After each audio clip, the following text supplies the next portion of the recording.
ఇప్పుడు దాకా కూర్చున్న మా మనిషి చెప్తాడు. అదే విధంగా ఇక్కడ కూడా అది ఎమ్మెల్యే గారికే నష్టం అన్న. సార్ సార్ 100 లక్షలు కంట్రోల్ చేసుకునే బాధ్యత మేము తీసుకుంటాం. గౌరవం ఉండుద్ది, మేము ఎంత చేసి కూడా ఉన్నాము, మాకు గౌరవం ఉండుద్ది. ఒకసారి పిలిపేసారు సార్. ఎవరు రానియద్దు, ఎవరు రావద్దు, ఇక్కడే ఉండండి. ఎవరు రానియద్దు.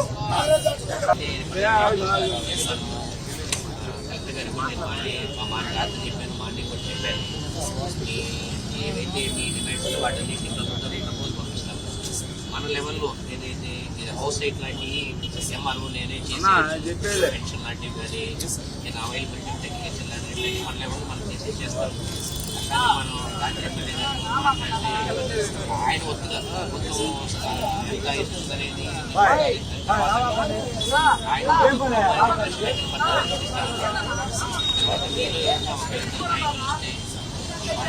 సీఎం గారి దగ్గర మీ బాధని సీఎం గారి తీసుకెళ్తే పర్సనల్గా డిప్యూటీ బాగుంటుంది అంటున్నారు. దయచేసి అర్థం చేసుకుంటే మీరు ప్రభుత్వ పెద్దలుగా వచ్చిన నిజంగా చాలా సంతోషం సార్. రాత్రి నుంచి మీరు చాలా తక్కువ పడ్డారు.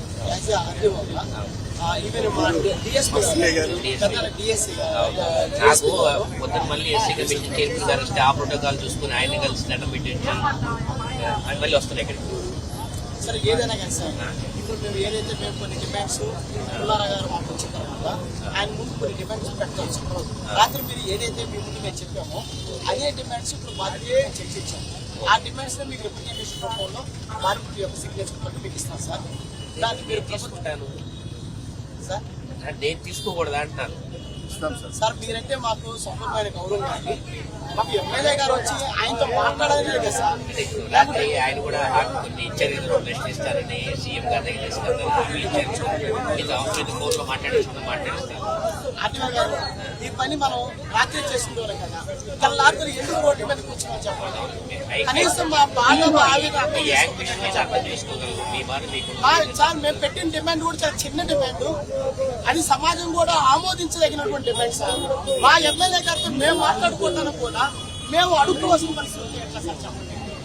ఒక మాట వచ్చి బాధితులు పాపం చనిపోయి 7 కుటుంబాలు బాధితులందరూ కూడా ఎమ్మెల్యే గారికి ఏదో వాళ్ళ మనసులో మాటలు చెప్పుకొని ఆయన ద్వారా ఏదైనా మేలు పొందాలని ఆలోచిస్తారు. కనీసం బాధిత కుటుంబాలు కూడా ఆ విలువ కొద్ది మేమేమన్నా అన్నాం చెప్పండి. ఎమ్మెల్యే గారిని గౌరవంగా మేము పంపిస్తాం. ఆయన పట్ల ఎవరైనా సరే దురుసుగా కానీ ప్రవర్తిస్తే మాత్రం తప్పనిసరిగా పోలీసు వారు యాక్షన్ తీసుకుంటారు. దానికి వాళ్ళే బాధ్యత వహిస్తారు. మేము ఆయన గౌరవాన్ని మేము కాపాడుతాం. ఆయన గౌరవాన్ని ఎక్కడ కూడా తగ్గించాలని మా ఉద్దేశం కానే కాదు. మాకుండబడినటువంటి మా బాధ, మా ఆవేదన, ఈ దుఃఖాన్ని ఆయనతో పంచుకుందాం అనేది మా బాధ. కానీ మేము ఎమ్మెల్యే గారి పట్ల ఎక్కడ కూడా మేము అగౌరవం వ్యవహరించాం సార్. దయచేసి ఎమ్మెల్యే గారి చేత ఒక మాట ఆయనతో చెప్పించాం సార్.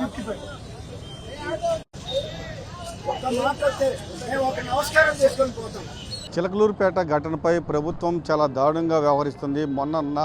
మొన్న అర్ధరాత్రి 12-10 నిమిషాలకు వెళ్తున్న ఆటోను బస్సు ఢీకొనడంతో ఆ ఆటోలో ప్రయాణిస్తున్న 7గురు మృతి చెందారు. అందులో 6గురు మహిళలు ఉన్నారు, 1 పురుషులు ఉన్నారు. అయితే ఇదే నేపథ్యంలో నిన్న వాళ్ళ ఏవైతే మృతదేహాలు ఉన్నాయో నిన్న సాయంత్రం 4 గంటల కల్లా మృతదేహాలకు పోస్ట్ మార్టం నిర్వహించారు.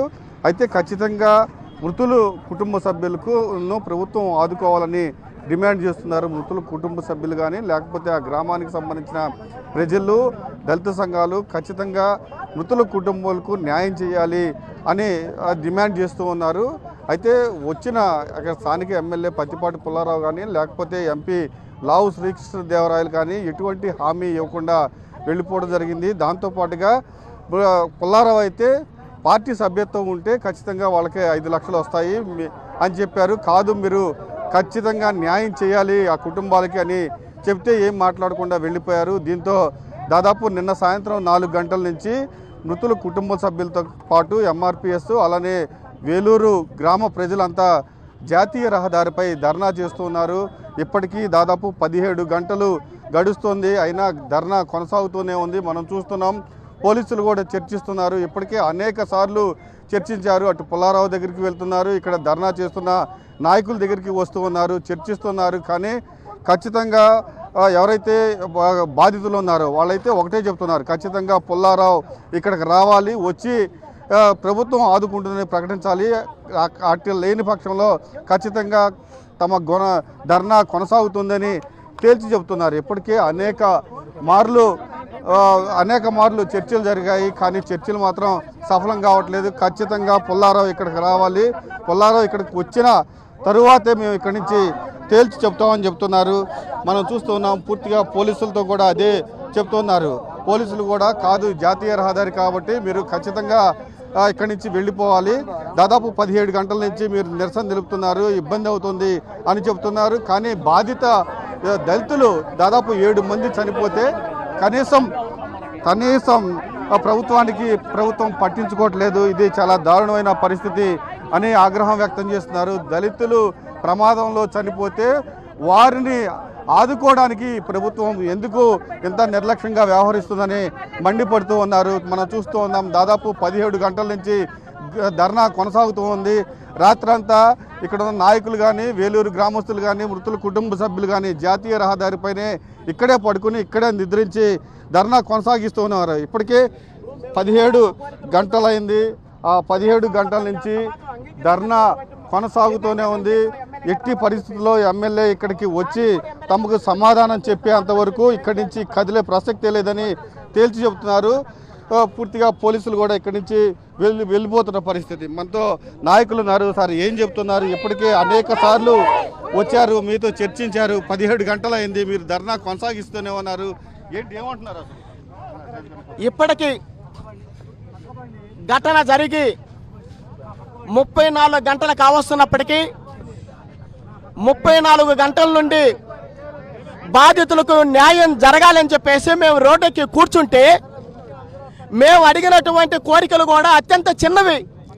అత్యంత నిరుపేదలైనటువంటి 7 దళిత మాదిగ ప్రజలు చనిపోతే కనీసం ఎమ్మెల్యే గారికి చీమ కుట్టినట్లు కూడా ఆయన కనిపించలేదు.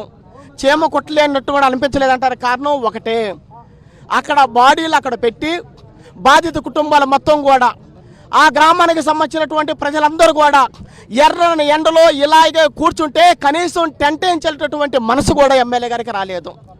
కనీసం టెంట్ వేయించుకుపోగా ఏదైనా మంచినీళ్ళు ఇద్దాము అనేటటువంటి మనస్తత్వం కూడా కనీసం ఎమ్మెల్యే గారికి రాలేదు. అరే, మంచినీళ్ళు కూడా ఇవ్వకపోగా కనీసం బాధితుల పక్షాన పుట్టెడు దుఃఖంలో ఉన్నారు, పుట్టెడు కష్టంలో ఉన్నారు, ఆ కుటుంబాన్ని మనం ఓదార్చాలి కదా. మన ముందు పెట్టినటువంటి ఆ డిమాండ్లను మనం ఎంతో కొంత పరిశీలించాలి కదనేటటువంటి మనస్తత్వం కూడా ఎమ్మెల్యే గారికి లేకపోవడం అనేది మాకు అత్యంత బాధకు గురి చేసింది. ఈరోజు పర్తిపాటి పుల్లారావు గారు యావత్తు దళిత జాతి యొక్క ఆత్మ గౌరవాన్ని ఆయన దెబ్బతీస్తున్నట్లుగా మాత్రమే మేము భావిస్తున్నాం.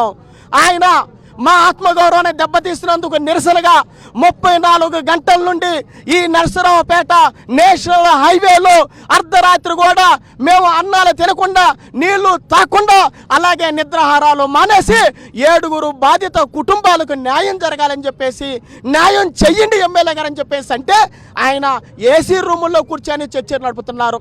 ఆయన ముఖ్యమంత్రి గారి కన్నా ఏమైనా బిజీగా ఉన్నారా? మరి రాష్ట్ర ముఖ్యమంత్రి గారు 80 సంవత్సరాల వయసులో ఎక్కడైనా ఏదైనా సమస్య వస్తే వెంటనే ఆయన వెళ్తున్నాడు, ఆ బాధితులను పరామర్శిస్తున్నాడు, బాధితులతో మాట్లాడుతున్నాడు. అంటే ముఖ్యమంత్రి గారి కన్నా కూడా స్థానిక శాసనసభ్యులు, ఇక్కడ ఉండబడినటువంటి ఎమ్మెల్యే పర్తిపాటి పుల్లారావు ముఖ్యమంత్రి గారి కన్నా కూడా ఈయన బిజీగా ఉన్నాడా అని చెప్పేసి నేను ప్రశ్నిస్తున్నాను. ఆయన ఏసీ రూమ్లో కూర్చొని చర్చలు నడుపుతూ ఉంటే ఎర్ర ఎండలో గొంతు ఎండిపోయి అన్నం తినకుండా 2 రోజుల నుంచి మేము రోడ్డుకి నినాదాలు చేస్తుంటే న్యాయం జరగాలని మమ్మల్ని అవమానపరుస్తారా?